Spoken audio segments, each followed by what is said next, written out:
ঘরে ঢুকে রাসূল তার স্ত্রীকে সালাম দিতেন, আমরাও দেব তো ইনশাআল্লাহ। বাড়িতে যা বউকে সালাম দিব, আসসালামু আলাইকুম রহিমা, কেমন আছো সোনা? ঘরের দরজাটা খোলো না, আমি তোমার লিটনের বাপ, তোমার দিওয়ানা। বউ খুশি হয়ে দরজা খুলবে, কথা বলে ঠিক না? ভালো করে বোঝার চেষ্টা করবেন। সালাম আছে যেখানে শান্তি আছে, সালাম আছে যেখানে আল্লাহ রহমত আছে, সেখানে বলেন আল্লাহু আকবার। শোনেন, বউকে যা সালাম দিবে, কথা কয় না? কিন্তু আমরা তো বাড়িতে যা বউকে সালাম দেই না, আমাদের ব্যবহার খুবই খারাপ। বাড়ির যা চিল্লানি মারে দরজা, এ রুবেলের মাও দরজা খোল, বেশি দেরি হলে দরজা ভাঙ্গে ফেলে দিয়া তোর পিঠের উপর আজ কি যে হবে। বউ ভিতর থেকে বলে, এটা স্বামী না সেখানে আজরাইল, কথা কয় না কে? কিছু কিছু পুরুষ বাইরে যায়, কয় বউ আমাকে বাঘের মতো ভয় করে। বাঘ কি? পশু, জানোয়ার। তার মানে বউ তোমারে জানোয়ারের মতো ভয় পায়, তুমি বউয়ের কাছে মানুষ হতে পারো নাই, কথা কয় না কে? বউয়ের সামনে বাঘ হয়ে লাভ আছে?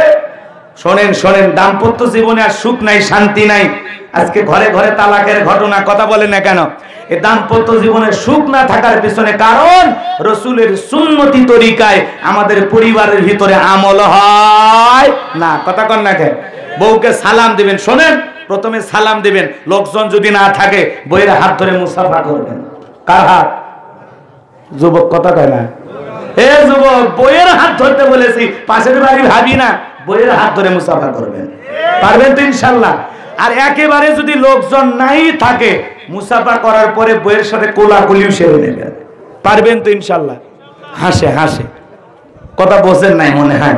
প্রথমে সালাম, এরপরে মুসাফা, এরপরে কোলাকুলি। দাম্পত্য জীবনে যদি এই তিনটা আমল একসাথে করতে পারেন, বিশ্বাস করেন আপনাদের দাম্পত্য জীবনের উপরে আল্লাহর আসমান থেকে 3টি রহমত নাজিল হবে। বলেন সুবহানাল্লাহ, আরো জোরে বলেন সুবহানাল্লাহ। দাম্পত্য জীবনে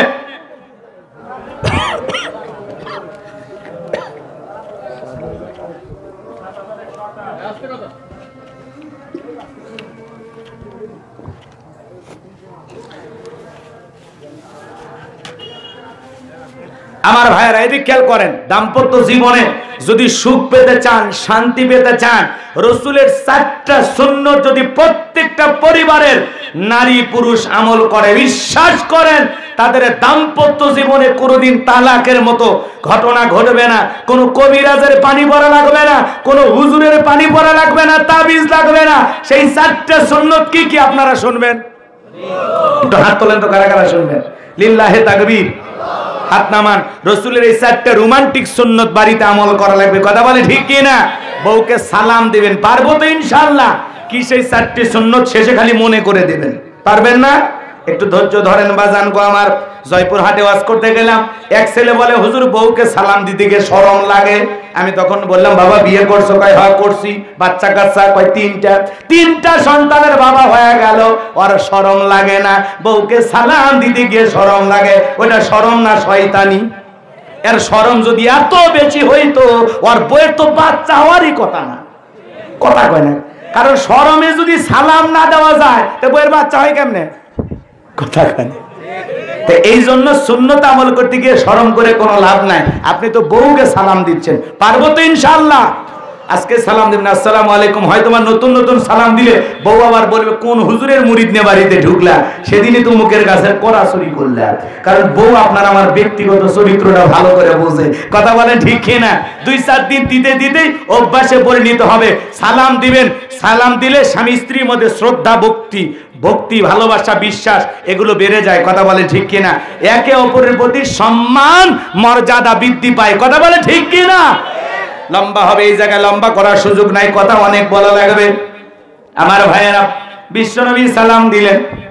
নবীজি যখন সালাম দিয়ে ঘরের ভিতরে প্রবেশ করলেন, নবীজির চেহারার আলোতে সুইটা কই পড়ে আছে আম্মা জানে পরিষ্কার দেখতে পেয়েছেন। বলুন সুবহানাল্লাহ। আপনার আমার নবী কেমন নবী জানেন? যে নবী হ্যাঁ বললে পুরো পৃথিবীবাসীর জন্য হালালে পরিণত হয়ে যায়, যে নবী না বললে পুরো পৃথিবীবাসীর জন্য হারামে পরিণত হয়ে যায়, যে নবী জমিনে পা তুললে মাওলা পাকের আরশে আজিমে পৌঁছে যায়, যে নবী চাঁদের দিকে ইশারা করলে চাঁদ দুই টুকরো হয়ে যায়। আরে যেই নবীর চেহারার উপরে মশা মাছি পড়া হারাম, যেই নবী জমিনে পাঁচ চলে আসমানের মেঘ এসে ছায়া প্রদান করত, নবীজির দেহ থেকে ঘাম বের হই রে মেশাম্বারের চাইতে বেশি সুগন্ধি ছড়াচ্ছিল। বলুন সুবহানাল্লাহ। কেমন নবী পাইছি বাজার, বলতে গেলে লম্বা হবে, লম্বা সময় আমার হাতে নাই, সংক্ষিপ্ত করে বলে দিয়ে যায়। মক্কা নগরীর একজন মহিলা স্বামী মারা গেছে, 3টা সন্তান রেখে, বড় ছেলেটা দেখে বলে মা বাবা মারা গেছে, কয়েকটা দিন অতিবাহিত হয়ে যায়, দুনিয়ার কেউ তো খবর নিতে আসলো না, মা গো মা না খেয়ে মরার চাইতে চলো না একবার এতিম নবীর দরবারে যায়, এতিমের দুঃখ এতিম সারা দুনিয়ার কেউ বুঝবে না। মহিলা তার 3টা সন্তানকে নিয়ে বিশ্ব নবীর দরবারে হাজির হয়ে গেল। 2টা ভাই যখন নবীজির চেহারা মোবারকের দিকে তাকাইছে, বড় ভাই ছোট ভাইকে ডেকে বলে ভাই এ কেমন মানুষের চেহারার দিকে তাকাইলাম গো, তার চেহারার দিকে তাকাইয়া আমার পেটের ক্ষুধা নিবারণ হয়ে গেছে। ছোট ভাই ডেকে বলে বড় ভাই আমি তো একই কথা বলতে চাচ্ছিলাম, এ কেমন মানুষের চেহারার দিকে তাকাইলাম গো, যার চেহারার দিকে তাকাইয়া আমার মনে হয় এই মাত্র পেট ভরে কি যেন খাইলাম। বলেন সুবহানাল্লাহ। যেই নবীর চেহারার দিকে তাকাইয়া ক্ষুধা নিবারণ হয়ে যায়, সেই নবীর কাছে হযরত বেলাল কথা মনে আছে না নাই? দেখে বলে নবী গো আপনার চাইতে সুন্দর মানুষ আমি জীবনে কোনোদিন দেখি নাই। ও নবী আপনি কালেমার দাওয়াত দেন, ইসলামের প্রচার প্রসার করেন, নবী গো আমার একটু কালেমা পড়ে মুসলমান বানায় দেন। বিশ্ব নবী হযরত বেলালকে পড়া দিলেন লা ইলাহা ইল্লাল্লাহু মুহাম্মাদুর রাসূলুল্লাহ সাল্লাল্লাহু আলাইহি ওয়াসাল্লাম। বিশ্ব নবী দেখে বলে বেলাল কালেমা পড়ে এ কথা প্রকাশ করা যাবে না, কারণ এখন ইসলামের অবস্থা ভালো না। সব সময় কি ইসলামের অবস্থা ভালো থাকে? আজও তাম পৃথিবীর দিকে তাকায় দেখেন তো বাজার, ইসলামের অবস্থা কি খুব একটা ভালো? আজকেও তাম পৃথিবীর জালেমেরা ঐক্যবদ্ধ হয়েছে ইসলাম আর মুসলমানকে জমিন থেকে বিদায় করে দেওয়ার জন্য। কথা বলে ঠিক কিনা?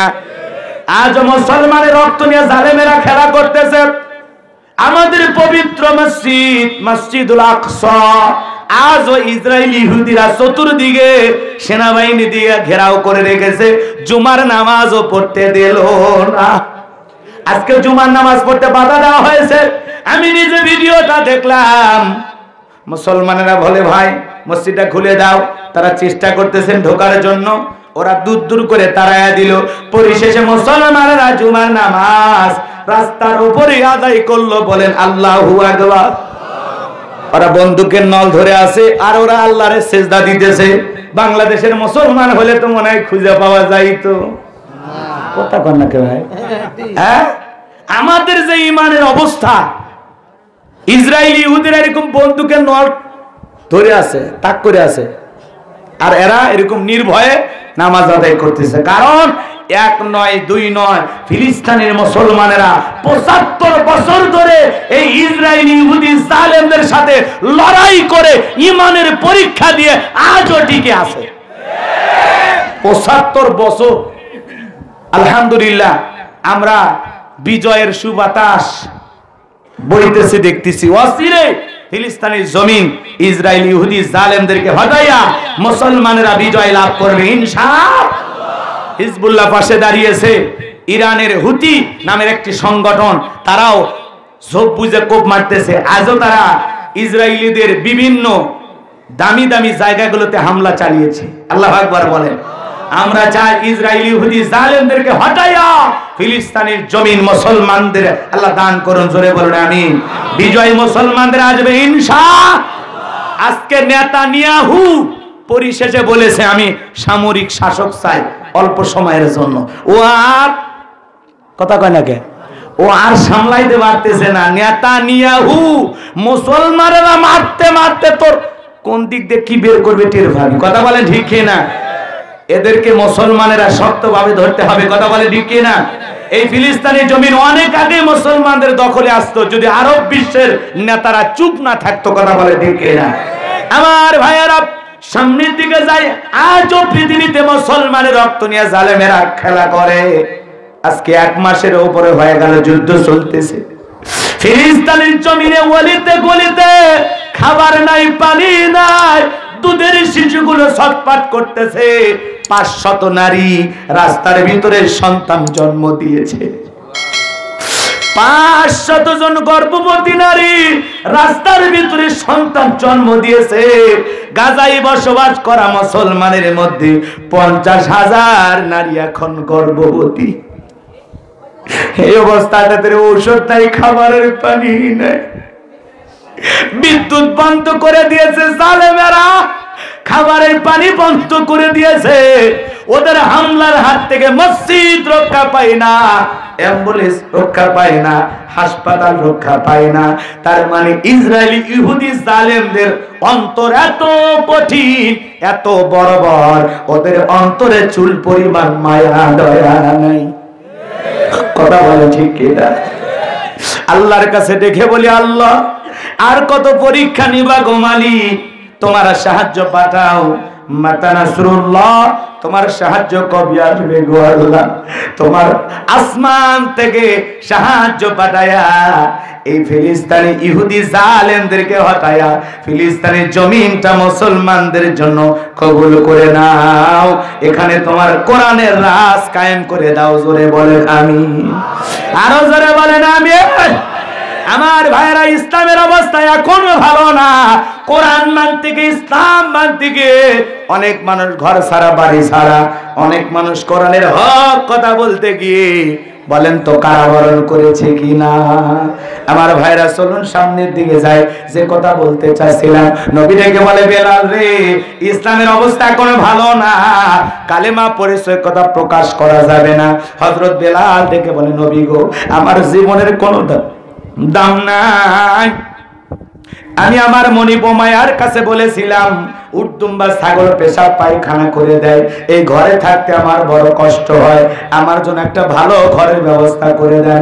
ওমায়া ডেকে বলে, বেলাল রে, উটদুম্বা ছাগলের দাম আমার কাছে আছে, কিন্তু তোর মতো হাফসি কালো বেলালের দাম আমার কাছে নাই। জোরে কর নাউজুবিল্লাহ।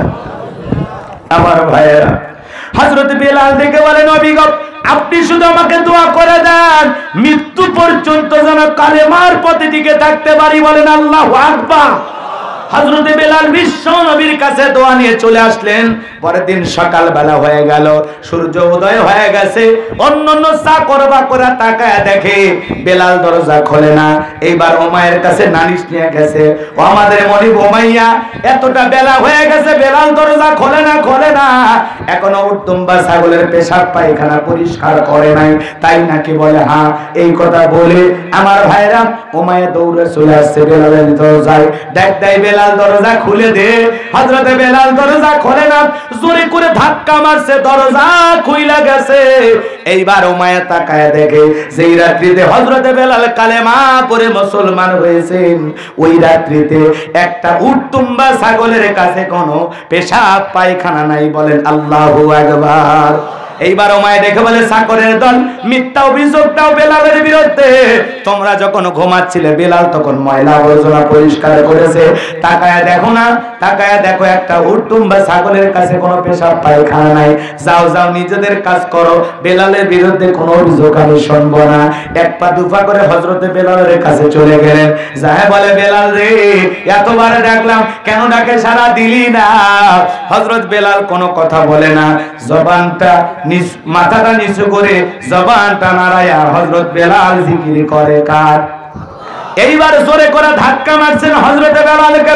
ধাক্কা মারছেন যখন জবান দিয়ে কালেমার আওয়াজ বের হয়েছে, তখন ওমাইয়া তখন দেখে বলে, বেলাল, তোর জবান দিয়ে আমি কি শুনতে পাইলাম?